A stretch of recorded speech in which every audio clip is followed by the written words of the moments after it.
essa aula 1 aqui eu chamei de informações espaciais, onde a gente espera ver aí condensado nessa 1 hora a parte de origem, etimologia, definição, divisão e limites da topografia. Falar aí um pouco para vocês quais são as normas que regem, que tangenciam esse assunto, as normas brasileiras, que orientam sobre esses assuntos que a gente vai tratar na topografia. Falar um pouco para vocês sobre a diferença entre plano topográfico e plano topográfico local, o que eles são, cada um, quais diferenças eles têm. E entrar num conteúdo muito importante quando a gente mede com mensuração, quando a gente trabalha com mensuração, com topografia, com geodésia, que são sistemas de coordenada, sistemas de referência. Eu agrupei isso num item chamado Forma e Dimensão da Terra, onde eu vou falar sobre os modelos de representação da Terra, os sistemas de referência, os sistemas de coordenadas e sobre sistemas de projetivos, projeção cartográfica, que são coisas que a gente usa no nosso dia a dia da topografia e da geodésia para fazer representações no espaço de áreas, em terrenos, em lotes, na superfície da Terra. Bem, vamos ver se a gente consegue vencer isso hoje. As normas, antes de entrar na parte teórica, só citar aqui as 2 normas que regem o levantamento topográfico. Uma trata sobre a execução do levantamento topográfico, que é a NBR 13.133, de 1994, que já está aí com 26 anos, e a NBR 14.166, de 98. Notem que ambas são da década de 90, certamente com mais de 20 anos, já deveriam ter sido atualizadas, revistas, para diminuir um tanto a sua obsolescência no que diz respeito a equipamentos, métodos e precisões. Não foi feita essa revisão, então a gente é obrigado e vai usar essas normas para balizar os nossos levantamentos e a nossa topografia. A primeira, a NBR 3.133, trata mais de métodos, equipamentos, procedimentos, simbologia e, principalmente, limites, admissibilidade de erros que podem ser cometidos em levantamentos topográficos.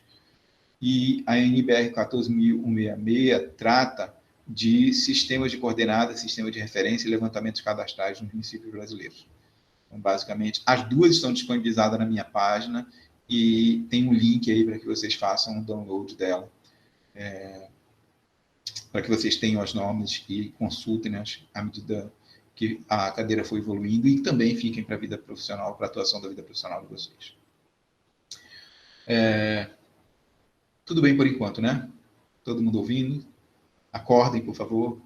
Tirem a remela do olho, lavem o rosto se estiver com muito sono, se estiver muito chato.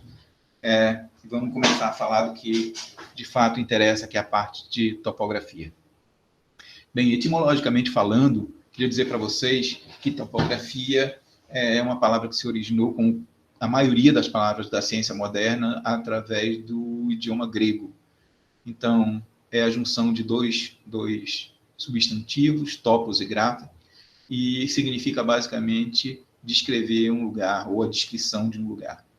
E aí cabe perguntar nesse momento que lugar é esse que a topografia tenta descrever e representar através de uma planta topográfica, através de um mapa, através de um desenho, para que a gente possa, depois desse levantamento e depois de realizada essa transcrição, fazer os nossos projetos de engenharia. Seja o que for, uma estrada, uma rodovia, uma ferrovia, um edifício, um projeto de arruamento, a delimitação de um parque ambiental, de um açude, qualquer obra de engenharia necessita que eu conheça o terreno onde ela vai ser implementada, desenvolva um projeto e depois faça a alocação daquele projeto no terreno, ou seja, faça a adequação daquilo que foi projetado ao terreno natural.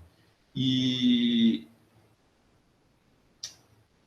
talvez a gente consiga definir topografia de diversas formas. Muitos dos livros dos autores que estão aí hoje definem topografia de diversas formas, até muito diferentes, porque isso depende muito da formação de quem definiu. Então, se eu sou um engenheiro civil, eu vou puxar minha definição um pouco mais para a engenharia civil. Se eu sou um engenheiro ambiental, eu vou puxar um pouco mais para o ambiental. Se eu sou um arquiteto, se eu sou um engenheiro agrimensor, e isso, assim sucessivamente. No material que a gente publicou em 2003, que é um livro sobre topografia, que é o livro-texto de vocês, Topografia para Estudantes de Engenharia, Geografia e Arquitetura, a gente colocou essa definição que está aqui, que é a definição de que topografia é uma ciência aplicada, que tem por objetivo estudar e desenvolver métodos e instrumentos destinados a levantar e processar dados do terreno, a partir dos quais seja possível representar graficamente a realidade física em um documento topográfico, ou seja, cartográfico, ou seja, uma planta topográfica. Então, a gente acha que essa é uma definição boa, mas definições são coisas para a gente compreender e guardar o significado, não para a gente decorar, certo? Vamos lá. Aqui existe uma definição clássica da topografia. Essas divisões, elas são importantes para que a gente compreenda em que etapa eu estou estudando a topografia. Então, eu poderia dizer que, tradicionalmente, ou classicamente, a topografia pode ser dividida em dois grupos, a topometria e a topologia. A topometria se preocupa com os métodos, equipamentos, erros, cálculos, ajustes de dados que são coletados e medidos em campo, e que, após todo esse procedimento, são mandados para outra parte, que a gente chama de topologia, para que seja feita a representação espacial disso, ou seja, para que seja construído um modelo que pode ser bidimensional, através de uma planta topográfica, que pode ser tridimensional, com um modelo digital do terreno, por exemplo, ou uma planta planialtimétrica do terreno.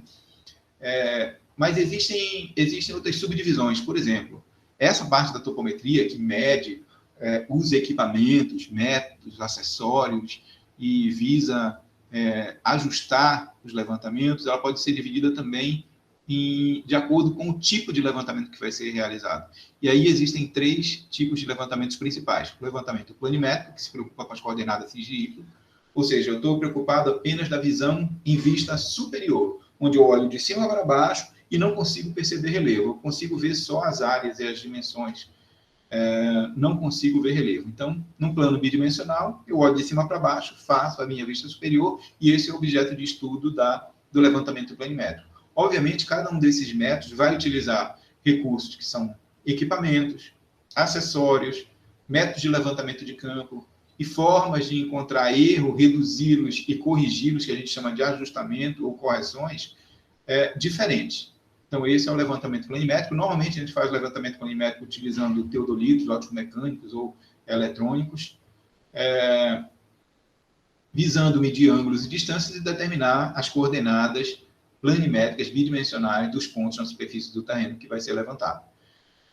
O segundo método que a gente vai estudar, divisão da topometria, é o levantamento altimétrico. O levantamento altimétrico, diferente da planimetria, ele quer saber utilizar instrumentos como níveis, por exemplo, que podem ser de diversas formas, níveis ótico-mecânicos, níveis eletrônicos, níveis a laser, e acessórios, que são réguas verticais, miras, de diversas formas, materiais e evoluções também, mas que têm por objetivo a obtenção de uma única informação, a coordenada Z, distância vertical, que na altimetria a gente vai chamar de altitude ortométrica. E aí a gente vai falar um pouco mais sobre isso depois. Mas se eu descubro, eu tenho uma forma de usar um equipamento para medir simultaneamente, determinar simultaneamente as coordenadas x e y, z, aí eu estou na presença do levantamento planialtimétrico, que é a realização simultânea dos 2 tipos de levantamentos anteriores. E aí, geralmente, no levantamento planialtimétrico, a gente usa estações totais, prismas óticos, distanciômetros a laser, para fazer os levantamentos simultâneos de x, y, z e obter um modelo tridimensional do terreno. A gente vai se deter grande parte dessa primeira parte do curso nesses 3 tipos de levantamento da topometria. Começando pelo levantamento planialtimétrico, que também são os objetos de estudo da parte prática que vocês vão fazer quando for possível. Como a topografia é o estudo ou a descrição de um lugar, a definição dela, a etimologia dela significa isso, cabe perguntar que lugar é esse que a topografia tenta descrever. E aí eu queria dizer para vocês, contar para vocês, que não só a topografia é a ciência que se dedica à medição e representação da forma e dimensão da Terra. Existe uma ciência maior que a topografia, chamada geodésia, que também tem esse mesmo objetivo. Então, qual seria a diferença entre a topografia e a geodésia por que eu uso nomes diferentes para ciências que têm o mesmo objetivo. A geodésia seria, então, a ciência aplicada que tem o objetivo de descrever a superfície da Terra, considerando a curvatura que a Terra tem. Ou seja, considerando a Terra como uma superfície curva.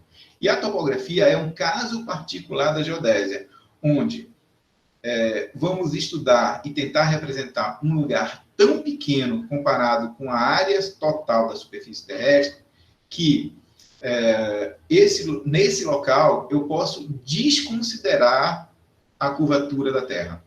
Ou seja, eu sei que a Terra é curva, mas na topografia a gente vai simplificar a Terra curva, transformando uma corda num arco que a representa. Não porque eu acho que a Terra seja plana, mas porque eu estou trabalhando numa área tão pequena que eu posso confundir o arco e a corda. E, nesse sentido, é uma simplificação que nós, engenheiros, gostamos muito de fazer. A gente teria, então, a certeza de que a Terra é curva, diferente de algumas autoridades nacionais e globais. A gente não acha que a Terra é plana, mas, por simplificação e por saber que a diferença entre o arco e a corda numa área muito pequena, de até 20 km de extensão, de distância de até 20 km, as duas distâncias seriam praticamente as mesmas. A diferença entre 20 km medido a partir do arco e a partir da corda na representação curva e na representação plana da topografia estaria na quinta casa decimal, levando em consideração a unidade métrica, ou seja, na quarta casa decimal, desculpa. Então, eu teria aí o metro, o decímetro, o centímetro, o milímetro na terceira casa decimal depois da vírgula. Na quarta casa decimal, eu teria décimo de milímetro, que já não interessa mais para a topografia. E é nessa casa, na quarta casa decimal de algarismo de significância, que está a diferença entre o arco e a corda para até 20 km.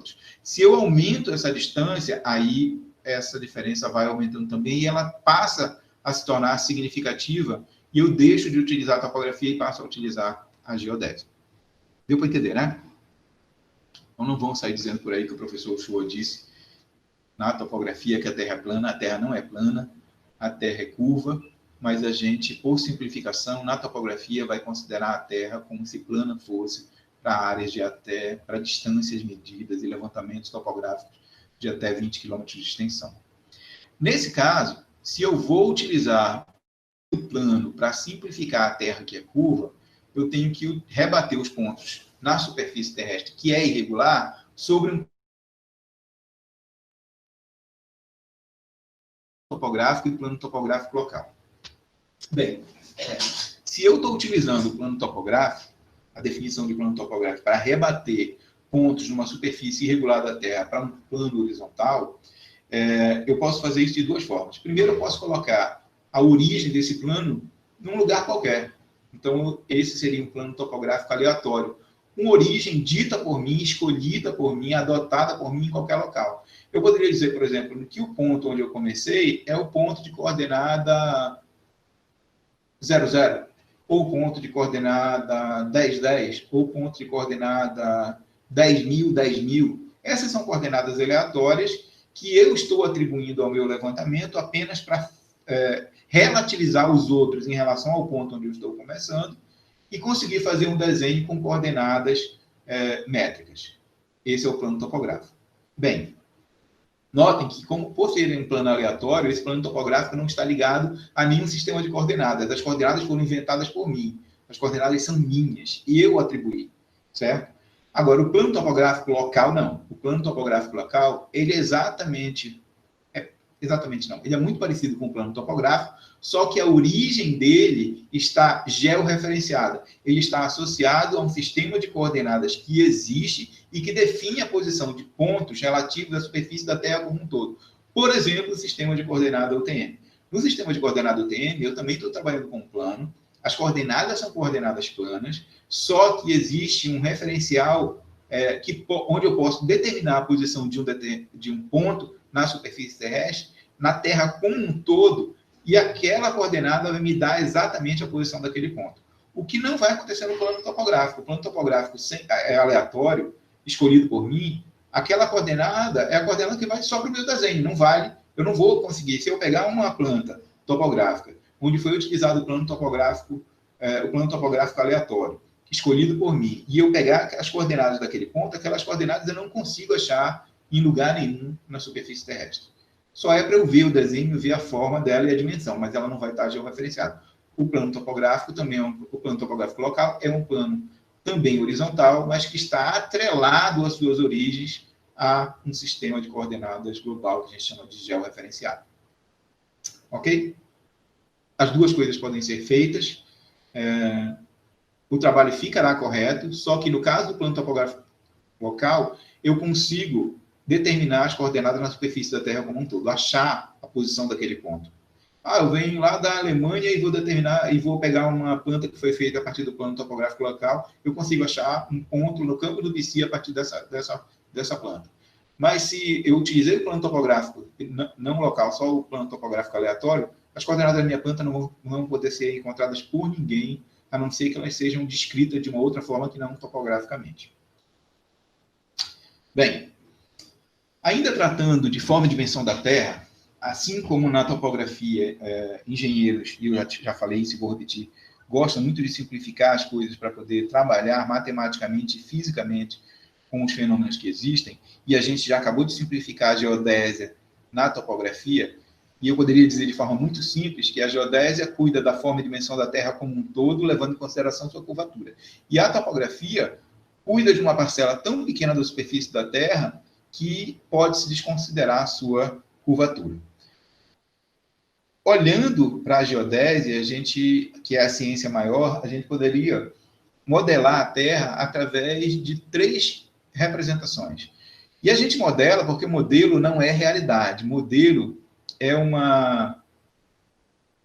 um desenho, modelo é uma estimativa de algo real, que pelo fato de ser extremamente complexo, o modelo fica mais fácil da gente trabalhar. E aí, engenheiros, geodesistas, geógrafos, resolvem fazer modelos para representar a forma e a dimensão da Terra. E aqui aparecem 3 modelos. Aparece o modelo geoidal, representado por essa figura colorida, tridimensional que está aqui, que embora esteja parada, ela é dinâmica e ela obedece o formato o movimento da Terra como um todo. Em topografia, a gente diz que essa é a forma verdadeira da Terra, e eu explico já por quê. Porque ela encontra um paralelo com algo palpável na superfície da Terra. O motivo pelo qual a gente usa o modelo geoidal para representar a Terra é porque a gente precisa medir distâncias verticais. E, como referência para essas distâncias verticais, a gente precisa medir a partir de algo que a gente consegue ver, enxergar, apalpar, que é, por exemplo, o nível do mar.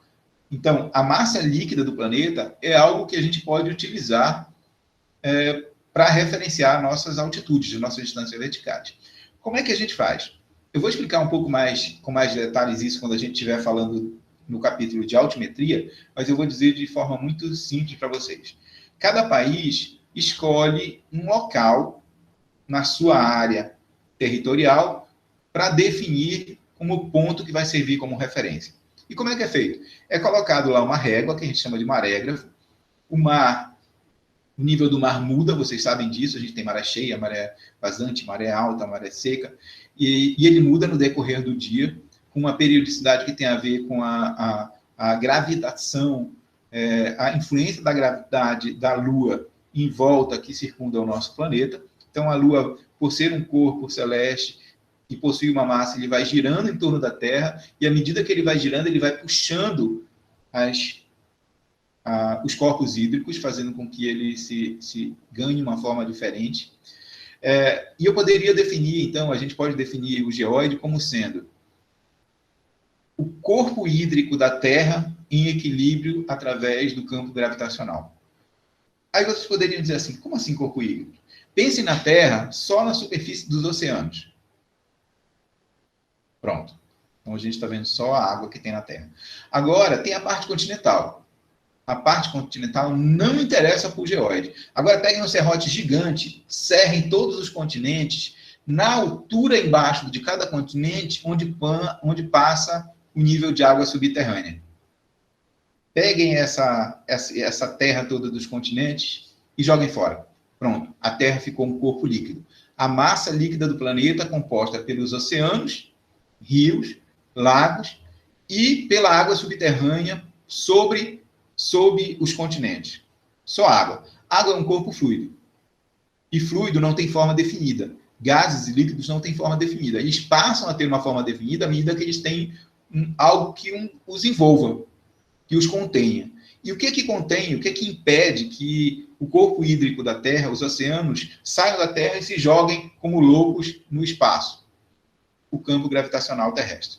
E o campo gravitacional terrestre não é igual em todos os pontos da superfície terrestre, o que faz com que, em alguns lugares, ele sendo maior, ele pressione o corpo hídrico para baixo. Ele sendo menor, ele pressione menos, e aí fique mais alto. O que faz com que a gente tenha essa superfície irregular de pontos mais baixos e mais altos, que a gente chama de geóide. Não é muito fácil definir um modelo para esse geóide. Existem diversos modelos diferentes, cientistas estão aí há décadas estudando isso, e cada país adota um modelo geoidal que se adapte melhor à superfície da sua região. Bem, a gente mede a altitude através do modelo geoidal, através do nível médio do mar. Como a gente obtém esse nível médio do mar, a gente vai ver isso lá na aula de altimetria. Bem, se para alturas, para altitudes, a gente usa como referência o geóide, como é que a gente vai medir coordenadas planimétricas? Aí a gente lança a mão de uma outra figura, que é o elipsoide. O elipsoide, então, é esse formato aqui de elipse em verde. Esse aqui é o eixo de rotação da Terra, o eixo polar, polo norte, polo sul. Se eu der um peteleco nessa elipse verde aqui, que é uma figura plana, ele vai criar um volume. E esse volume é o que a gente chama de elipsoide de revolução. A gente usa essa figura chamada elipsoide de revolução para representar coordenadas planimétricas, porque a Terra é uma figura muito mais parecida com um elipsoide do que com um esferoide. Aqui tem a diferença para vocês perceberem. Um esferoide é uma figura plana, uma esfera é uma figura, um círculo, uma circunferência, é uma figura plana com raio constante. Então, independente se eu estou no Equador, o raio é R, ou se eu estou no polo, o raio é R. Mas uma elipse, a figura em verde, não. Ela tem um semi-eixo maior, no nosso caso, no plano equatorial, e um semi-eixo menor no plano polar. O que faz, a grosso modo, eu dizer que uma elipse, na verdade, é um círculo achatado. E se eu pegar essa elipse, der um peteleco nela, provocar um giro, ela vai criar uma figura espacial que a gente chama de elipsoide de revolução. E é esse elipsoide de revolução que a gente usa para determinar coordenadas planimétricas na superfície da Terra. Então, basicamente, na topografia e na geodésia, a gente usa duas figuras, o geóide e o elipsoide. O esferoide está aqui porque ele também é uma forma aproximada, muito usada na geografia para representar a Terra, para vocês poderem comparar a diferença entre o elipsoide e o esferoide. Vocês estão vendo essa diferença aqui entre a linha verde e a linha azul? Esse tamaninho aqui é a diferença de quão achatado é este elipsoide em relação a uma esfera de raio R. Daqui a pouco isso vai ser importante para que a gente entenda um pouco melhor a geometria do elipsoide. Aqui vocês têm uma dinâmica do geóide, o geóide girando, e é assim que ele funciona. Imaginem todos os corpos hídricos da Terra equilibrados a partir do campo gravitacional terrestre, e o movimento de rotação, ele gera uma figura mais ou menos feia, cachambrada, que foi colorida para ficar menos torta, da superfície terrestre, que a gente usa de geóide, chama de geóide e usa para medir altitudes. Queria falar um pouco sobre o elipsoide de revolução. Então, o que é o elipsoide de revolução? Que é uma figura muito importante. Ele é uma elipse com seu semi-eixo maior, chamado de A, e seu semi-eixo menor, chamado de B, que podem ter diferentes tamanhos, em metros, em quilômetros, em micrômetros, a gente que decide a unidade que vai utilizar, mas certamente o semi-eixo maior é maior do que o semi-eixo menor B. Se eu provocar um giro nessa elipse, ela vai criar uma figura tridimensional que a gente chama de elipsoide de revolução, e é esse elipsoide de revolução que a gente usa para referenciar as nossas coordenadas planimétricas. Ok? Beleza. Para poder ter alguma referência em cima dessa figura, que é uma figura tridimensional, a gente cria dois planos de referência. Um passando pelo polo norte e pelo polo sul, que, ao cortar o elipsoide de revolução, define uma linha curva chamada de meridiano. Então, eu tenho aqui um meridiano, lá do outro lado eu tenho outro meridiano. Este meridiano que passa na Terra, em cima da Inglaterra, que começou a desenvolver esse sistema na Europa, na Alemanha, na Inglaterra, na França, começou a desenvolver esse sistema geodésico muito antes do Brasil sequer ser descoberto pelos portugueses, definiram, então, que o primeiro meridiano de referência passaria em cima de Londres. E a gente chama de meridiano de Greenwich, passa lá na Inglaterra. Do outro lado, oposto ao meridiano de Londres, lá no antimeridiano de Greenwich, eu tenho também o encontro deste mesmo plano que encontra o elipsóide. Então, aqui eu tenho um antimeridiano de Greenwich, do outro lado eu tenho o meridiano de Greenwich, ambos passando pelo norte, pelo polo norte e pelo polo sul, que dividem a Terra em dois hemisférios, oriental e ocidental, à direita e à esquerda do meridiano de Greenwich. Nós estamos à esquerda do meridiano de Greenwich, as nossas coordenadas são coordenadas chamadas de coordenadas medidas a partir desse meridiano de longitudes oeste, negativas, ocidentais. Da mesma forma, se eu estiver medindo coordenadas a partir do meridiano de Greenwich para o lado direito, eu vou ter um ângulo que se configura numa coordenada chamada longitude, também, só que à direita do meridiano, ela é chamada de longitude oriental, longitude oeste, longitude leste ou positiva. Então, para cá, positiva, para cá, negativa. Para cá, leste, para cá, oeste. Bem, apenas um meridiano não é capaz de permitir que a gente determine a coordenada de um ponto na superfície desse elipsoide. E aí a gente usa uma outra referência, que é cortar através de um plano perpendicular ao primeiro plano a superfície do elipsoide no meio, que divide o elipsoide em dois hemisférios, hemisfério norte e hemisfério sul. E este plano, ao tocar o nosso elipsoide, define um paralelo. O maior deles passa no Equador, e por isso ele é chamado de paralelo equatorial ou Equador, que divide a Terra em dois hemisférios, hemisfério norte e hemisfério sul, onde dois ângulos podem ser medidos a partir deste paralelo. Então, do Equador para cima, a gente tem a latitude positiva ou latitude norte, e do Equador para baixo, a gente tem a latitude negativa ou latitude sul. O Ceará está inteiro abaixo do paralelo do Equador, o que faz que as nossas latitudes sejam sempre negativas ou latitude sul. E o Brasil, logo, o Ceará, está à esquerda do meridiano de Greenwich, o que faz que as nossas longitudes sejam negativas e longitudes oeste. Ok? Guardem essa definição que a gente vai precisar disso também daqui a pouco. Queria falar agora com vocês, tratar um pouco sobre as interações entre as diferentes superfícies que a gente usa para modelar a superfície da Terra. Então, notem aqui, nessa figura da esquerda, que eu tenho aqui a Terra real, que está aqui em amarelo, laranja, ocre, sei lá o que é essa, eu não sou muito bom com cores. E eu digo que essa Terra real, essa irregular que está aqui, porque numa figura anterior eu disse que o modelo geoidal, representado aqui por essa linha em azul, agora a gente está vendo tudo em perfil. Essa linha, o modelo geoidal representado pela linha azul, era o modelo da Terra verdadeira.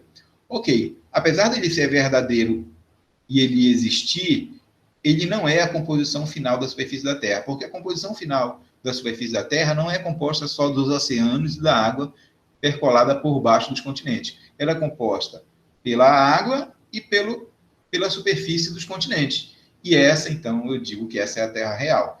É aqui na superfície dos continentes que a gente construiu, por exemplo, o nosso campus, o campus do PC, onde a gente edificou o bloco 708 da Engenharia Civil, onde a gente põe os nossos laboratórios do LAG, da topografia, onde está edificado o Departamento de Engenharia e Transporte, no bloco 703. Então, tudo acontece nessa terra real aqui. E essa terra real é difícil mesmo de modelar. E a gente criou modelos para representar essa terra real. Um modelo foi o geóide, representado nessa linha azul, e o outro modelo foi o elipsoide, representado nessa linha em vermelho. Eles não são iguais. Notem que em alguns lugares da superfície terrestre, o elipsoide está embaixo do geóide. Em outros lugares da superfície terrestre, o elipsoide está acima do geóide. A diferença de altura, de distância entre o elipsoide e o geóide, a gente chama de ondulação geoidal e representa pela letra N, maiúscula. Mas como às vezes o geóide e o elipsoide alternam posições estando em cima ou abaixo um do outro, essa ondulação geoidal ela pode ser positiva ou negativa a depender do ponto onde eu estou na superfície terrestre. O IBGE, que muito vai nos ajudar nesse curso de topografia, é o órgão gestor do Sistema Geodésico Brasileiro, tanto da parte planimétrica quanto da parte altimétrica. O IBGE criou um cartograma aqui do lado, representando a superfície do Brasil, onde ele colocou linhas de mesma ondulação geoidal. Ou seja, linhas de pontos na superfície do Brasil que têm a mesma diferença entre a distância medida entre o ponto da superfície e o elipsoide e esse mesmo ponto e o geóide. O geóide e o elipsoide. Então, a diferença seria essa diferença aqui. E notem que quanto mais a oeste no Brasil eu estou, mais positiva e maior é essa diferença. Então, por exemplo, no Acre, a ondulação geoidal chega a 25 metros de diferença, estando o elipsoide por cima e o geóide por baixo. Mas no Ceará, essa diferença aqui está entre 15 e 10 negativos, ou seja, a posição entre as duas superfícies se inverteu, certo? Bem, só para vocês terem uma ideia, o IBGE, para a gente não ficar olhando nessa escala de 1 para 1 milhão, mas ficar trabalhando em escalas topográficas, o IBGE, para facilitar isso aqui, fez um interpolador e criou um programa computacional onde basta colocar a coordenada exata de onde eu estou, ele vai me dizer qual é essa ondulação geoidal. Então, significa que se eu estiver medindo com topografia, eu vou estar medindo distâncias até o nível médio do mar, essa linha azul. Se eu estiver medindo com o GPS, por exemplo, eu vou estar medindo distâncias verticais até o elipsoide, até a linha vermelha. Se eu estiver medindo na topografia e medir a distância vertical até o geóide, basta que eu entre com a coordenada desse ponto no programa chamado MapGeo do IBGE e ele vai me dar essa diferença aqui, fazendo que eu tenha automaticamente a distância até o elipsoide. Do contrário, se eu medir só com o GPS, eu determinei essa linha vermelha. Eu entro no MapGeo, ele me dá essa parte verde e eu descubro qual é essa parte azul, ou seja, a diferença em relação ao nível médio do mar. A ondulação geoidal é a grandeza que nos permite transformar altitude ortométrica em relação ao nível médio do mar em altitude geométrica ou altura geométrica em relação ao elipsoide. O link está aqui, vocês podem baixar, isso vai ajudar vocês no curso. Bem,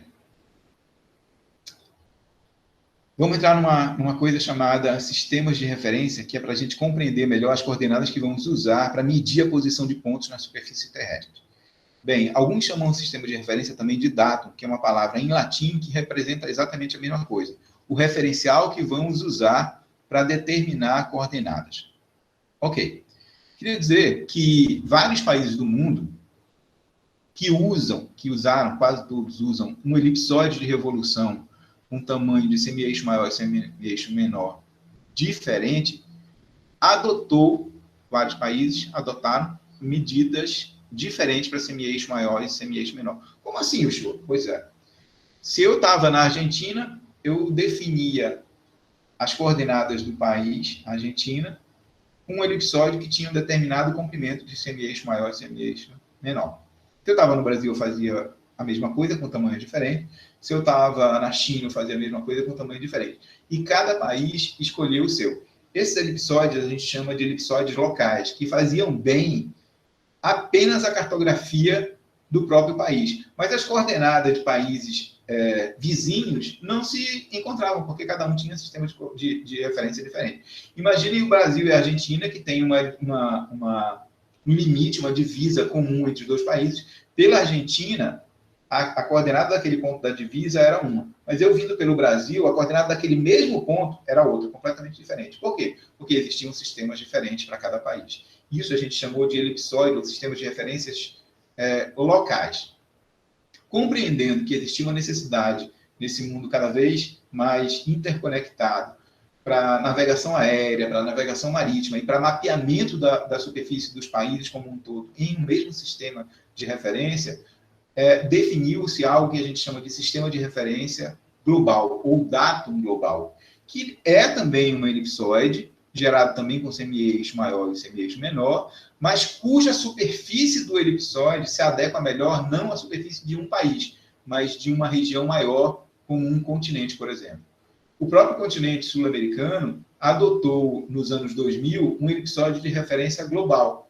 E aí, a América do Sul, a América Central e a América do Norte adotaram esse sistema de referência que a gente chama de elipsoide global, chamado SIGAS, e hoje ele serve para o Brasil, para a Argentina, para o Chile, para a Nicarágua, para o Equador, para o Canadá. O único país que ficou de fora dessa adoção foi o país governado pelo cidadão chamado Donald Trump. Os Estados Unidos é o único país do continente das 3 Américas que não adotou como referência o sistema SIGAS. Cada país tem uma estratégia diferente, um tempo diferente, uma tecnologia diferente, um corpo técnico diferente e adotou em uma época diferente o sistema SIGAS, mas todos adotaram. O que fez com que, mesmo tendo parâmetros diferentes, mesmo tendo parâmetros iguais, a posição de cada um deles é diferente. E por que é diferente, Show? É diferente porque a Terra gira. A Terra tem 2 movimentos básicos.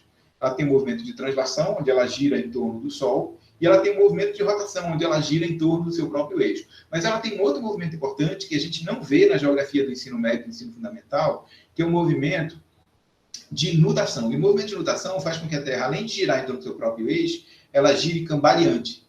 Então, a Terra está girando em torno do Sol, rotação, está girando em torno do seu próprio eixo, mas está girando cambaleante em torno do seu próprio eixo. Isso significa que o Polo Norte e o Polo Sul mudam de posição porque o eixo de rotação da Terra está mudando no espaço-tempo. Isso faz que, embora eu tenha uma elipse de mesma dimensão equatorial e polar, agora eu estou aqui, daqui a pouco eu estou aqui, daqui a pouco eu estou aqui, ela vai mudando, porque ele vai girando com o tempo. Isso faz com que as coordenadas se alterem, porque a posição do eixo rotacional da Terra vai mudando com o tempo. Então, embora o elipsoide SIGAS seja o mesmo tamanho, dependendo de quando ele foi adotado, ele vai ter coordenadas ligeiramente diferentes. Essa diferença ela é pequena e ela muda muito lentamente no tempo, mas ela existe. Antes de falar um pouco mais sobre o elipsoide SIGAS, eu queria só dizer para vocês que ele foi implementado pelo IBGE nos anos 2000 e ele passou a ter validade oficial para o território brasileiro a partir do ano de 2005. Então, de 2005 para cá, nos últimos 15 anos, o elipsoide SIGAS 2000 passou a ser o sistema de referência, o datum oficial da cartografia brasileira, da topografia brasileira, e todos os mapas, plantas e cartas têm que estar atreladas a esse sistema de referência. Mas antes do SIGAS nascer, e a gente ter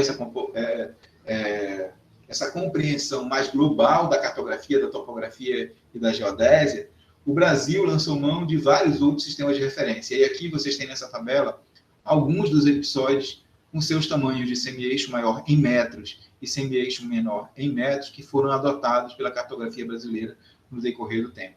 Notem que, desde 1841, a gente já tinha informações de elipsoide para fazer os nossos mapas. O que durou mais foi o elipsoide SIAD 69, um acrônimo, uma sigla de South American Datum, de 1969, que foi implementado nos anos 60, e que tinha esse tamanho de semi-eixo maior e semi-eixo menor para o elipsoide que sai como sistema de referência. O que está em verdinho aqui é o nosso SIGAS 2000, é o que estava vigente, é o oficial hoje do Brasil, até 15 anos atrás. Vocês têm aqui que o semi-eixo maior, que é esse tamanho aqui do elipsoide, da elipse que gerou o elipsoide SIGAS 2000, tem 6.378.137 metros de comprimento. E o semi-eixo menor, vocês vão descobrir usando a calculadora científica de vocês, que vocês têm que desenferrujar ela. E eu vou voltar a dizer, se é que eu não disse, não lembro se eu disse, qual é a importância que a calculadora científica tem para o engenheiro. A calculadora científica para o engenheiro e para uma engenheira. A calculadora científica é muito importante para vocês. E vocês têm que adquirir um grau de intimidade com a calculadora científica, assim como tem que adquirir um grau de intimidade grande com uma planilha eletrônica como o Excel, por exemplo. Por quê? Porque ela que vai ajudar, essas ferramentas vão ajudar a gente a desenvolver cálculos matemáticos. E eu já quero que vocês façam isso. Provavelmente vocês devem ter utilizado uma calculadora científica e o Excel ou alguma linguagem de programação no primeiro ano do curso de engenharia de vocês, com computação, com o professor Mário, ou sei lá qual foi o outro professor que introdução à informática para vocês, com o professor Manuel ou com o professor Felipe na área de estatística, e vão continuar usando, vai ser fundamental aqui na cadeira de topografia. Então, peguem a calculadora de vocês e calculem, por favor, aí a seguinte coisa. Aliás, deixem a calculadora de vocês nas aulas teóricas aqui do lado da ferramenta que vocês estão utilizando. Não sei se vocês estão assistindo por um notebook, por um desktop ou por um celular, mas deixem a calculadora de vocês aí, que vocês, via de regra, aqui e ali vão precisar dela. Tem uma grandeza, um parâmetro de todo o elipsóide que é chamado de achatamento, que é esse parâmetro que está aqui definido pela letra F. E nada mais e nada mais representa do que quão achatado é um elipsóide em relação a uma esfera de raio A, a um círculo de raio A. Então, se eu tenho um círculo de raio A, ele vai ter o raio A aqui e o raio A aqui. Mas se eu tenho uma elipse, ele vai ter o semi-eixo maior A aqui, e aqui vai ser menor, vai ser mais curto, B. Então, se eu pegar esse valor A menos o B e dividir em relação ao maior valor, A menos o B dividido por A, isso dá um parâmetro chamado de achatamento. E todo elipsóide é definido por seu semi-eixo maior e por seu achatamento. Considerando que vocês conhecem o valor em metros do semi-eixo maior do elipsóide Cirrus 2000 e o achatamento do elipsóide Cirrus 2000, vocês conhecem essa grandeza e essa grandeza. A única incógnita dessa equação, então, passa a ser o semi-eixo menor, que eu quero que vocês calculem na calculadora de vocês e preencham aí nessa tabela. Bem, vocês podem fazer isso depois. Isso também serve para vocês exercitarem a calculadora de vocês, que é algo que vocês vão usar muito aqui. Mas eu queria dizer uma coisa. Quando vocês fizerem esse cálculo, se vocês não encontrarem esse valor exatamente que está aqui embaixo, 6.356.752,314 metros, é porque o valor de vocês está errado. Calcularam errado. E queria dizer também que vocês comparassem aqui, para descobrir e constatar que o semi-eixo maior, ó, 6.378.137, 6.356.752. Ou seja, aqui é 378 mil, aqui 356 mil. Aí. De 56 mil para 78 mil, ou seja, de 56 quilômetros para 78 quilômetros, existe uma diferença de mais de 22 quilômetros. Essa é a diferença entre o semi-eixo maior e o semi-eixo menor da Terra. Ou seja, a Terra é achatada, a Terra para o Brasil, para as Américas, é mais achatada na direção polar, cerca de 22 quilômetros do que na direção equatorial. Certo? Deu para entender? Ok. Fica uma outra dúvida. Se vocês prestarem bem atenção, existe um elipsóide entrão aqui embaixo, que eu chamei de WGS-84, que também é uma sigla de World Geodetic System, que foi implementado em 1984, na década de 80, no meio da década de 80, e foi inventado e definido pelos americanos, pelos Estados Unidos da América. Notem que ele tem o mesmo tamanho do nosso. Olha o semi-eixo maior, e quando vocês calcularem o semi-eixo menor, ele vai dar exatamente igual a esse aqui. Aí vocês poderiam perguntar para mim assim, mas professor, se eles têm o mesmo tamanho, eles não são o mesmo elipsóide? Não. E não são por quê? Não são por causa daquele movimento de rotação que eu falei para vocês. O sistema geodésico WGS-84 foi implementado nos anos 80. O sistema geodésico Cirrus 2000 foi implementado nos anos 2000. mais de 2 décadas de diferença fez com que o eixo de rotação da Terra tivesse modificado de lugar por conta do movimento de nutação. E isso faz com que as coordenadas sejam diferentes. Então, embora eles tenham sido originados a partir de elipses do mesmo tamanho, um está aqui, o outro está aqui. Eles têm o mesmo tamanho, mas estão em posições no espaço diferentes, porque o eixo de rotação da Terra muda.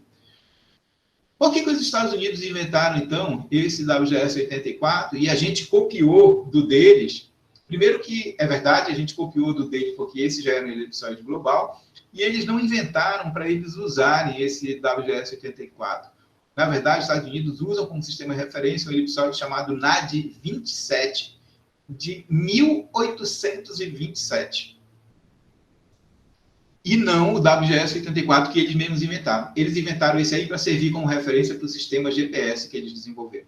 Então, o sistema de posicionamento por satélite usa como referência o elipsoide WGS-84, que foi inventado pelos americanos, mas eles não usam, eles usam o NAD-27 desde 1827. Ok?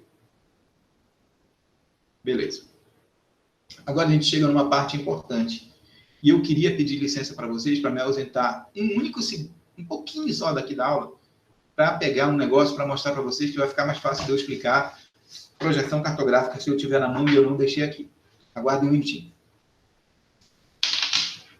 Ninguém foge, hein? Ninguém sai daí. É um minutinho mesmo.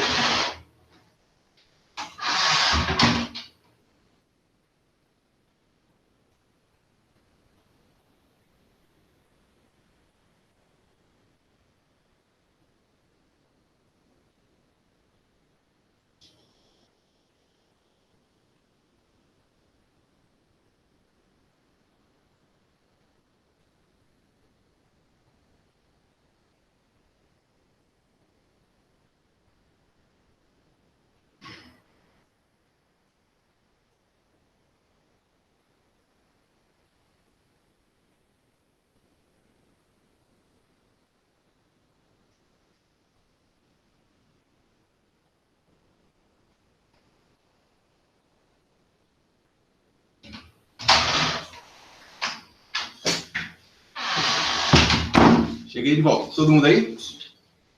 Vamos lá. O que eu fui pegar foi essa terra. Todo mundo vendo aí? Essa terra? Ok. Fica mais fácil de explicar para vocês se eu disser o seguinte. Lembram daquela mania de simplificação que engenheiros têm? A gente vai usar novamente. A gente já usou uma simplificação para transformar a parte do levantamento topográfico em um plano. Agora vamos usar uma simplificação para as nossas coordenadas. Primeiro eu queria dizer para vocês que existem, antes de falar de projeção cartográfica, existem diversos tipos de coordenadas. E sistemas de coordenadas não podem ser confundidos com sistemas de referência. Sistemas de referência são elipsoides gerados a partir de elipses com semi-eixo maior e semi-eixo menor, diferentes para cada continente do planeta. Então, existe um elipsoide de referência para as Américas, que é o Sirius, existe um outro para a Europa, existe um outro para a Ásia, existe um outro para a África, outro para a Oceania, sistemas de referência, ok? Que foram batizados com nomes diferentes e que têm tamanhos de semi-eixo maior e menor diferentes e achatamentos também, ok? Esses são sistemas de referência. Os sistemas de coordenada são sistemas a partir dos quais a gente determina a posição de um ponto nesses sistemas de referência. Ou seja, na superfície do Sirius 2000, como é que eu vou fazer para determinar a posição de um ponto? Um ponto que foi levantado, por exemplo, dentro do campus do PC, lá na Universidade Federal do Ceará. Pronto, voltei. A gente vai usar um sistema de coordenadas. Essas coordenadas, elas podem ser de diferentes tipos. Então, eu tenho sistemas de coordenadas cartesianas, como essa que está aqui embaixo. Então, isso aqui, ó, XY, um plano cartesiano, bidimensional, XY. Eu marco a posição de um ponto A, a posição de um ponto B.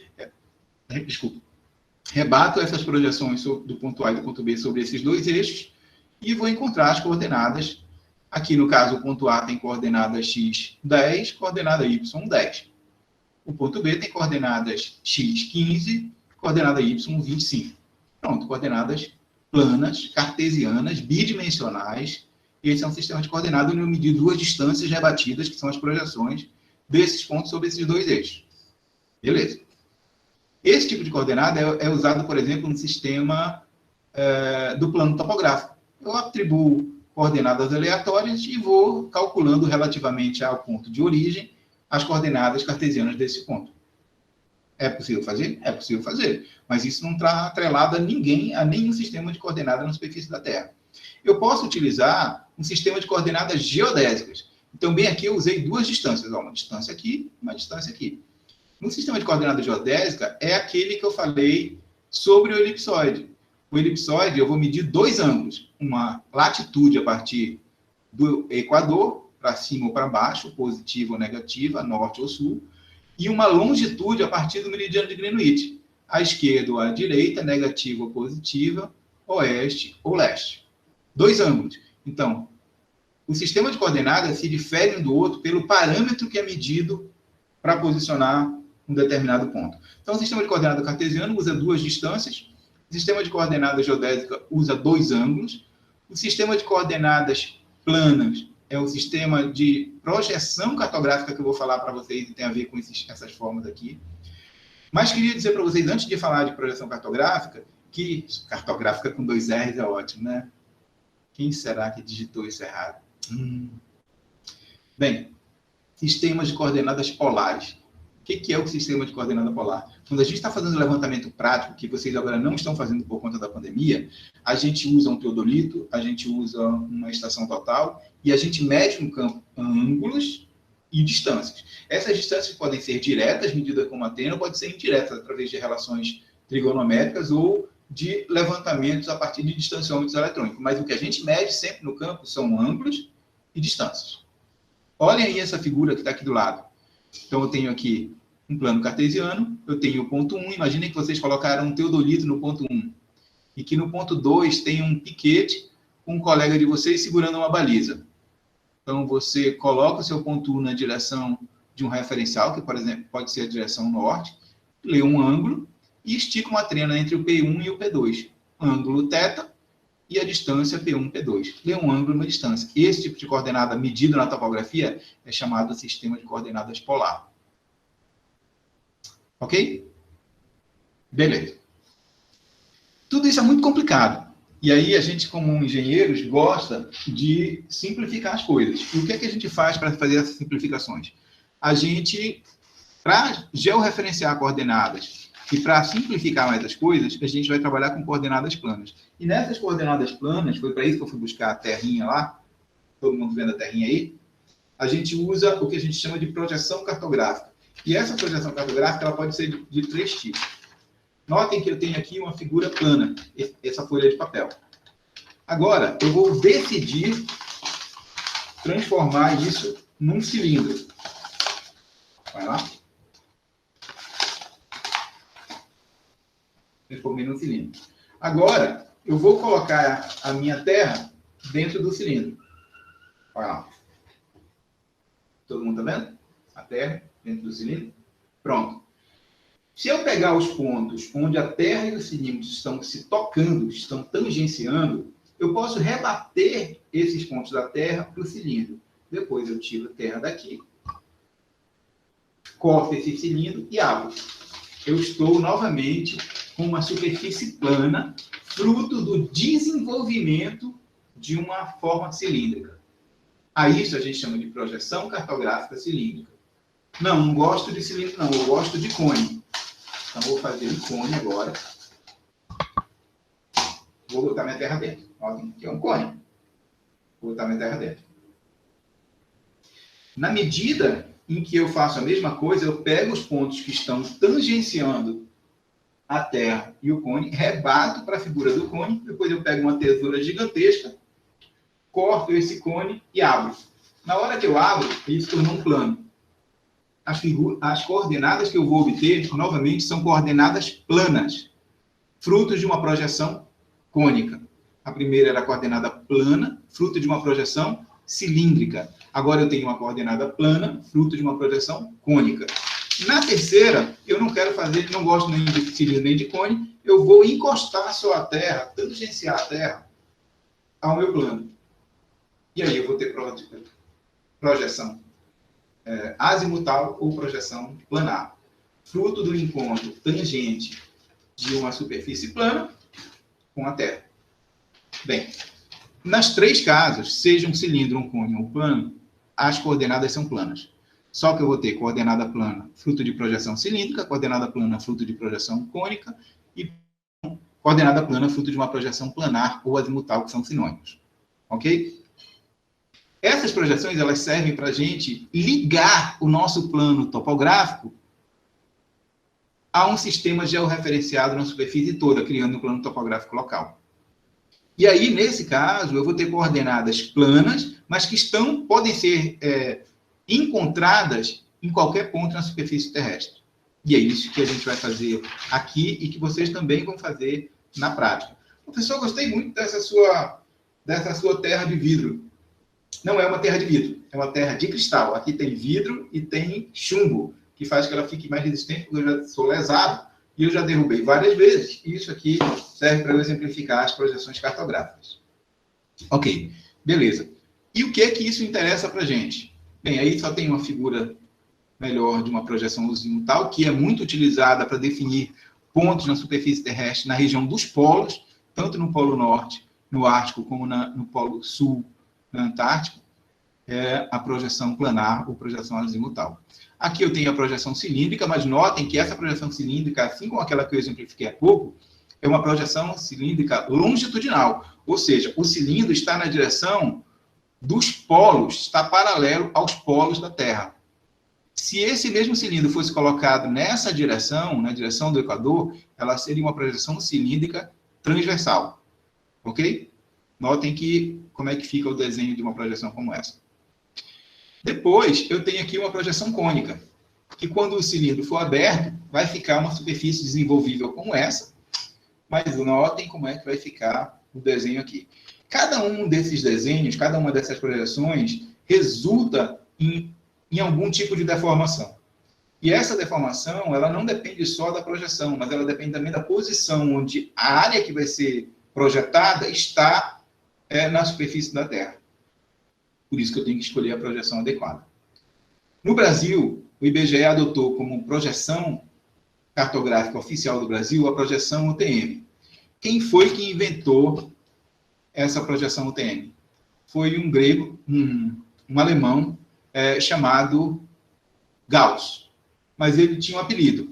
Ele já estava prevendo antecipadamente a criação de redes sociais e ele criou o apelido dele e se colocou como Mercator.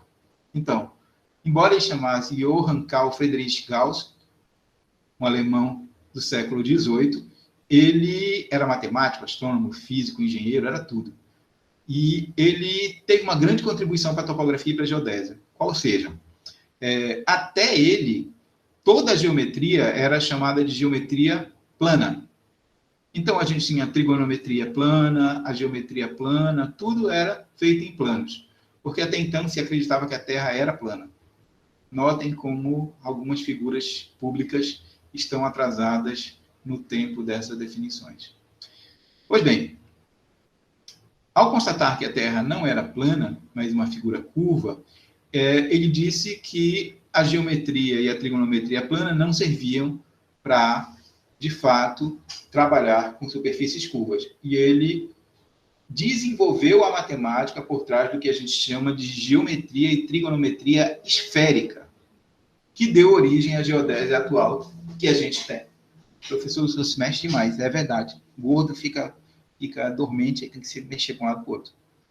Então, e aí, o Mercator, que tinha o nome de Gauss, desenvolveu a geometria e a trigonometria esférica e, com isso, desenvolveu uma projeção cartográfica chamada de projeção UTM.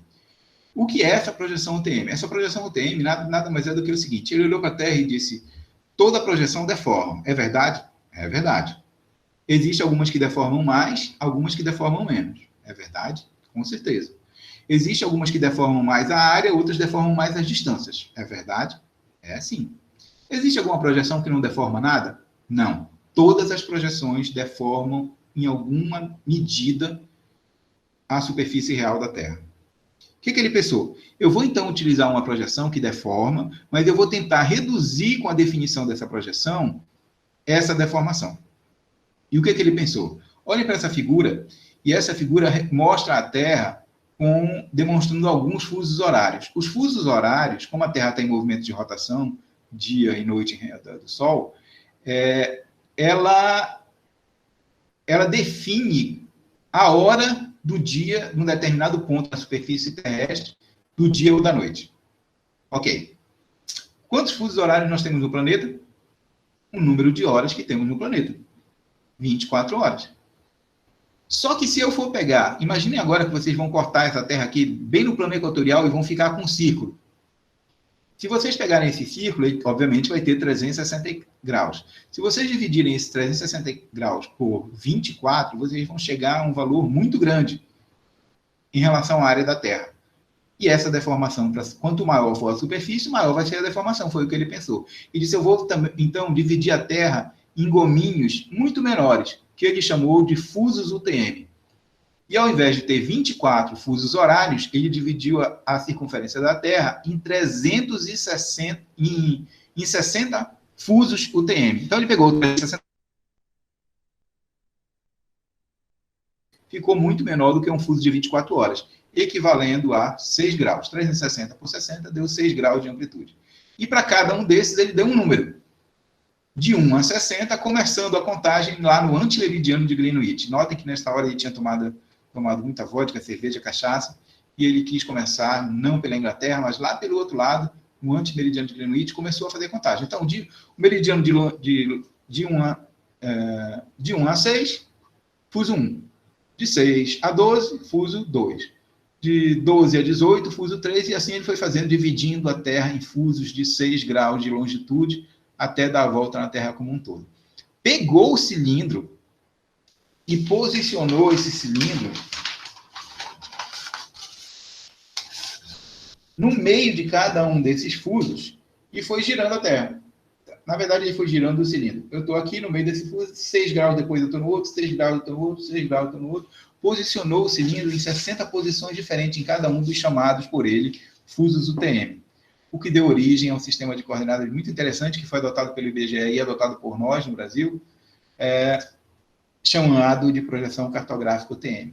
Eu poderia dizer para vocês que a projeção cartográfica UTM, como essa que aparece aí, ela é uma projeção cilíndrica, que resulta em coordenadas métricas planas, uma transversal, porque o cilindro, pelo Gauss, pelo Mercator, foi colocado na direção do Equador, não na direção do polo.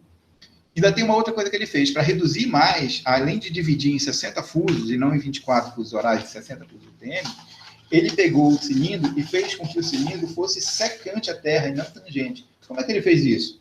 Depois de novo, um novo goró, ele pegou a Terra e diminuiu o tamanho do cilindro de tal sorte que o cilindro não conseguia mais abarcar a Terra. Ou seja, não fiz um cilindro tangente, ele fez um cilindro secante. Imagine que essa Terra aqui é uma bola de sorvete. Gordo sempre pensa em comida, por exemplo.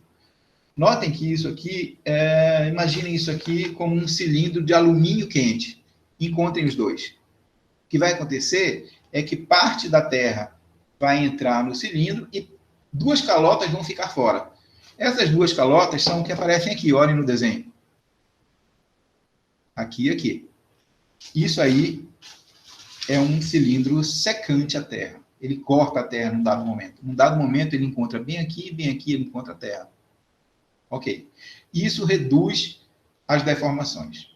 Bem, cada um dos gomozinhos, que ele chamou de fuso UTM, está representado aqui por essa figura amarela. Então, tem fuso 1, fuso 2, fuso 3, todos os 60 são iguais uns aos outros. Agora, para fazer a contagem de coordenadas nesses fusos, na projeção UTM, tem que ter um sistema.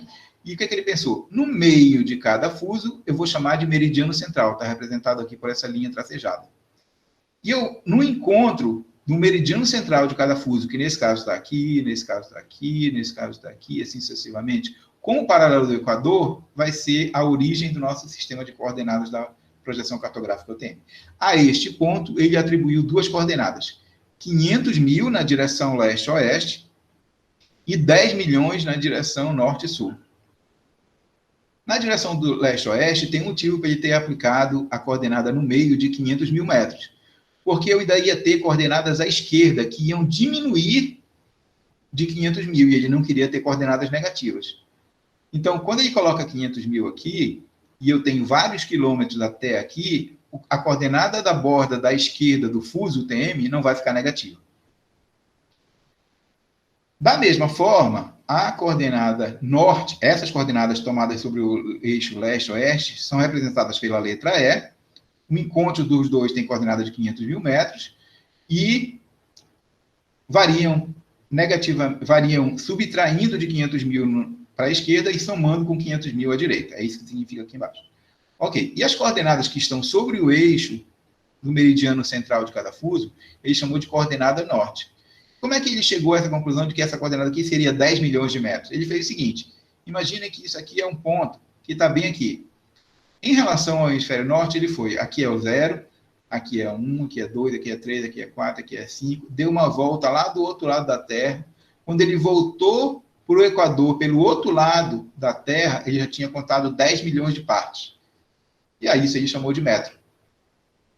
Então significa que se eu tiver no fuso TM para o hemisfério norte, aqui eu tenho 0, 1, 2, 3, 4, 5. Mas se eu tiver no hemisfério sul, para essa parte de baixo, esse ponto é de 10 milhões. Então aqui eu vou ter 10 milhões, 9 milhões e meio, 9 milhões, 8 milhões e meio, 8 milhões de 10 milhões decrescente. Não se esqueçam que todos estamos no hemisfério sul, no Ceará. Isso significa que as nossas coordenadas norte vão ser coordenadas menores que 10 milhões, a cerca de 9 milhões, 700 e alguma coisa de metros. Certo?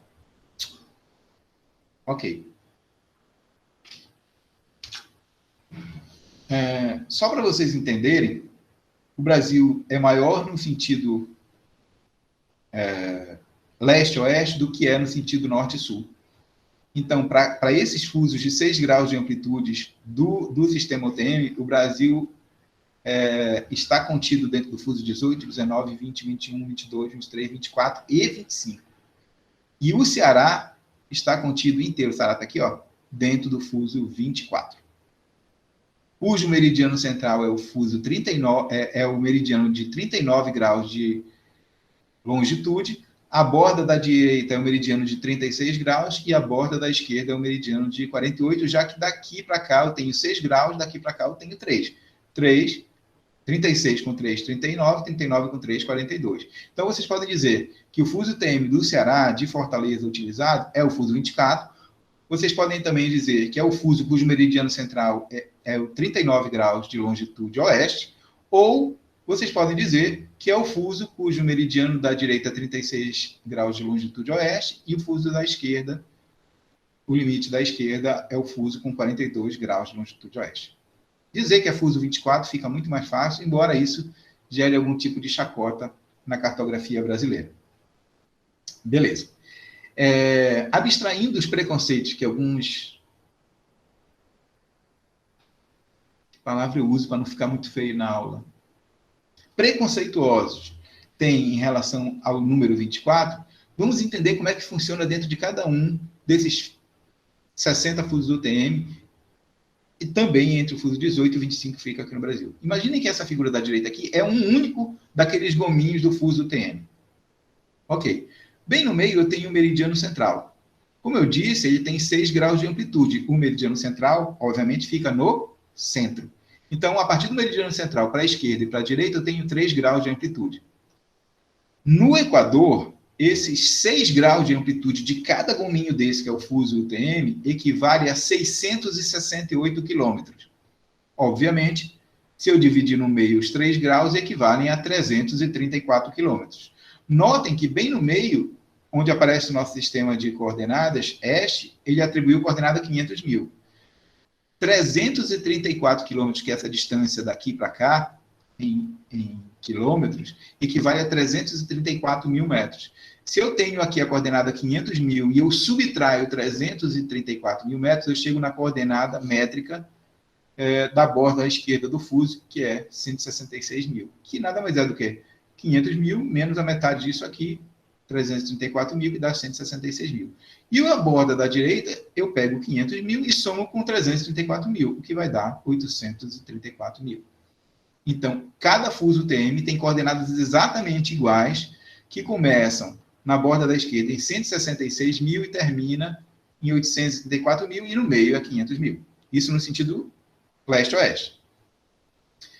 No sentido norte e sul, obviamente, para baixo, 10 milhões para baixo, e para cima, 0 para cima. Bem, lembra daquela história que eu falei para vocês que o Mercator usou um cilindro secante e não um cilindro tangente? Pois bem, isso tem uma influência na redução aqui de coordenadas. Notem que este ponto é o meridiano central, este ponto é o meridiano de secância de um lado, este ponto é o meridiano de secância do outro. E bem aqui no meio fica aquela calota. Aquela calota está numa zona que a gente chama de zona de redução. Por quê? Porque eu disse para vocês que toda projeção deforma. E na hora que ela deforma segundo um fator que a gente chama de fator de escala, ou fator de redução de escala. Fator de escala, ele é representado pela letra K, e nessa zona aqui, bem exatamente no meio, ele mede, ele tem um valor de 0,9996. Significa que se eu estiver aqui no meridiano central e eu medir uma distância topográfica de 1.000 metros, por exemplo, na hora que eu for projetar na projeção UTM, eu vou multiplicar isso por 0,996, e 1.000 metros vão ser desenhados na projeção UTM por 999 metros e 60 centímetros. Reduzir aí 40 centímetros. Notem que a jogada dele, sabendo que ia deformar, ele se cercou de todos esses artifícios, reduzindo a amplitude do fuso e transformando o cilindro num cilindro secante e não no cilindro tangente, para que essas diferenças, deformações entre a superfície curva e a superfície plana projetada fossem menores. Notem que aqui, 1.000 metros, eu só vou reduzir 40 centímetros. Reduz. Deforma, mas deforma pouco. Agora, esse ponto aqui e esse ponto aqui são os meridianos de secância, não deforma nada. O K é igual a 1. Ou seja, a distância topográfica e a distância UTM são iguais. A esquerda do meridiano de secância e a direita do outro meridiano de secância do outro lado muda, mas eu já estou numa zona de ampliação. E as distâncias vão ser ampliadas no fator de 1,001 para as bordas do fuso. Eu vou já explicar isso um pouco melhor. Aqui, nessa figura, só tem aqui para vocês verem a Terra toda dividida nos 60 fusos UTM, gominhos muito menores, e o Brasil, incorporando aí do fuso 18 ao fuso 25. Se vocês ativarem isso no Google Earth, vocês vão conseguir ver isso.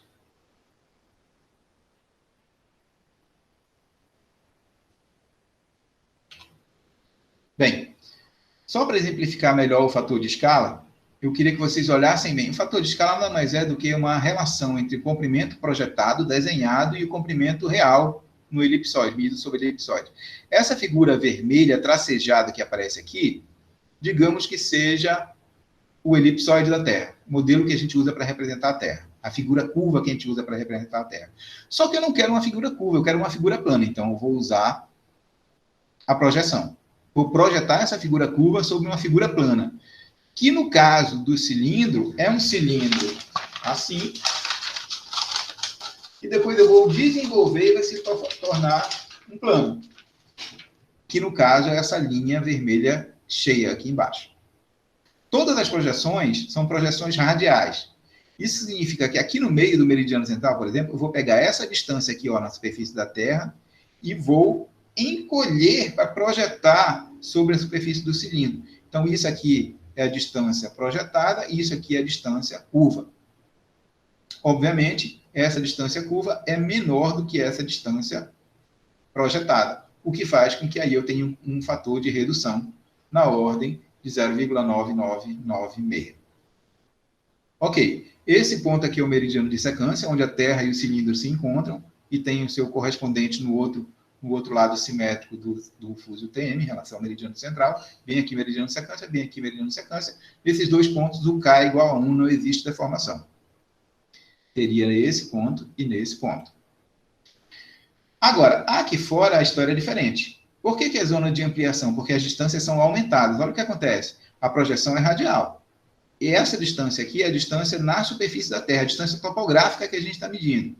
Só que eu vou pegar essa distância e vou projetar radialmente para essa superfície do cilindro. Olha o que acontece. Eu pego essa distância que é menor, quando ela for projetada, ela vai virar uma distância maior. e isso faz com que as distâncias sejam ampliadas se eu estiver na zona de ampliação, e o fator de escala é maior que 1. Deu para entender, né? Então, tudo que tiver aqui no meio, entre os meridianos de secância, vai ser reduzido, e tudo que estiver fora dos meridianos de secância vai ser ampliado, as distâncias vão ficar maiores. Bem, eu tenho uma tabela aqui que vai ajudar vocês a fazer um exercício que eu vou propor, que já é a primeira e a segunda atividade da aula de hoje, que já faz parte da nossa avaliação. Eu falo já dela,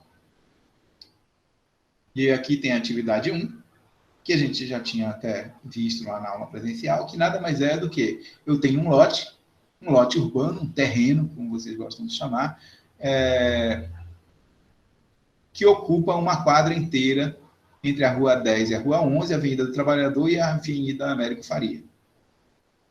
Não está aqui, e me cobrem isso, porque na hora de fazer a apresentação eu esqueci de botar as coordenadas, mas eu vou fornecer para vocês as coordenadas planas nesse sistema XY do ponto 1, do ponto 2, do ponto 3, do ponto 4, que definem os limites desse terreno. Ok? Vou fornecer para vocês essas coordenadas para que vocês determinem a forma e a dimensão desse lote. O que eu quero? Eu quero que vocês determinem o ângulo A, o ângulo B, o ângulo C e o ângulo D. Usem o que vocês conhecem de geometria plana e trigonometria plana para determinar os ângulos A, B, C e D e determinar também as distâncias 1, 2, 2, 3, 3, 4 e 4, 1. Pronto. Essa vai ser a primeira definição de forma e dimensão de um pedaço de terra pequeno que vocês vão ter em topografia. Está faltando as coordenadas aí. Me cobrem isso depois para eu botar. Pode ser cobrança via e-mail, cobrança via WhatsApp, para eu colocar o slide com as coordenadas para vocês poderem fazer esse exercício. O segundo exercício, que é a segunda atividade, que também já conta para a avaliação de vocês, é essa aqui. De um levantamento topográfico, são conhecidas as coordenadas UTM de 2 pontos referentes a uma base de triangulação. Os pontos, no caso, são os pontos A e o ponto B. A partir dessas coordenadas, pede-se para calcular a distância plana UTM, ou seja, a distância entre o ponto A e o ponto B, aqui na projeção UTM. Eu forneci as coordenadas norte do ponto A e este do ponto A, norte do ponto B e este do ponto B. Obviamente, para eu determinar essa coordenada, que é a hipotenusa de um triângulo retângulo, eu tenho que determinar este lado e este lado. Este lado vai ser a subtração entre esta coordenada e esta. Este lado vai ser a subtração entre esta coordenada e esta. Tendo este lado e este lado, vocês determinam, através de trigonometria plana, a hipotenusa desse triângulo, que é a distância plana, ou a distância UTM AB. Olha aí, bobagem, né? Fazer isso é fácil. Mas, além disso, eu quero também que vocês descubram a distância real de campo entre o ponto A e o ponto B. Bem, se isso aqui está projetado, é porque isso sofreu redução ou isso sofreu ampliação. Para descobrir a distância real, eu tenho que descobrir a distância plana, que é só calcular a hipotenusa do triângulo, e achar qual é o fator de escala que eu vou usar para aplicar nessa distância, na distância plana, para calcular a distância real. Se vai aumentar ou se vai diminuir. E é agora que a gente tem que voltar lá naquela tabela que eu deixei para vocês. Notem o seguinte, no meio, onde eu tenho... primeiro dizer para vocês que o fator de escala varia só em função da longitude, ou seja, das coordenadas este e não das coordenadas norte. Então, no meio do fuso, lá no meridiano central, para um lado e para o outro, as coordenadas estão 500.000, e o fator de escala é aquele. Digamos que eu andei 10.000 metros, ou seja, 10 quilômetros para a esquerda. Eu cheguei na coordenada 490, porque eu tirei 10.000 de 500.000. Digamos que eu andei 10 quilômetros para a direita. Eu somei 10.000 com 500.000, deu 510.000. Ou seja, esses são pontos simétricos para um lado e para o outro do meridiano central. E eu vou tendo o fator de escala para cada um deles, que vai variando até eu chegar em 1, e depois vai aumentando, porque eu já estou na zona de ampliação. Pergunto a vocês, quais são as coordenadas dos pontos que eu estou trabalhando, as coordenadas este dos pontos que eu estou trabalhando. As coordenadas este do ponto que eu estou trabalhando variam aqui de 232.000 e alguma coisa e 230.000 e alguma coisa. Quando eu chego lá naquela tabela, eu vou descobrir que as coordenadas S que eu estou trabalhando estão aqui, ó, entre 230 e 240 mil. Quando eu for olhar o fator de escala para esse, coeficiente de deformação para esses valores, eu vou estar aqui na casa de 1,0043 e 1,0050. Ou seja, maior do que 1, onde, de fato, eu vou ter certeza que eu estou na zona de ampliação, porque o fator de escala é maior do que 1. Se eu estou na zona de ampliação, significa que a distância UTM que eu acabei de calcular é maior do que a distância topográfica. Mas que fator de escala eu vou usar? Eu vou usar esse ou vou usar esse? Nenhum dos dois. Você vai achar um valor interpolado entre esses dois valores. Você vai fazer o seguinte, a interpolação pode ser feita através de uma regra de 3 simples, linear direta. Você vai fazer a seguinte comparação. De 230 mil para 240 mil, eu tenho 10 mil metros. Para 10 mil metros, eu tive uma variação de K disso menos isso, ou seja, 0,0007. Isso menos isso. 0,00047, são 4 zeros. Então, para 10 quilômetros, eu tive 0,00007. Professor? Oi. O Rodrigo Ângelo caiu e ele tá tendo que pedir permissão para entrar de Alguém novo. junta o menino, pelo amor de Deus, gente. Espera aí.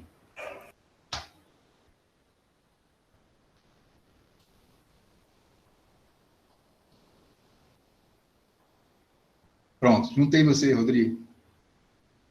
E a gente já encaminhando para o final da aula. Estou explicando aqui o que a gente ia fazer. Bem, achar a interpolação aqui seria isso. Eu tenho 230 e 232 que estão entre 230 e 240 mil. A variação aqui é de 7 vezes 10 a menos 5 para 10 quilômetros. 10 mil metros. Aí vocês vão nas coordenadas de vocês. Bem, a coordenada minha aqui é 230.321,845 metros. Ora, se para 10 quilômetros, 10 mil metros, a variação ali é de 0,00007, para 321,845 metros, qual é a variação? Aí você acha uma variação de K, e acha o K. A mesma coisa vai acontecer aqui. Se para 10 quilômetros é aquele valor lá, para 2.672,907 é X. Aí você acha a variação para esse ponto.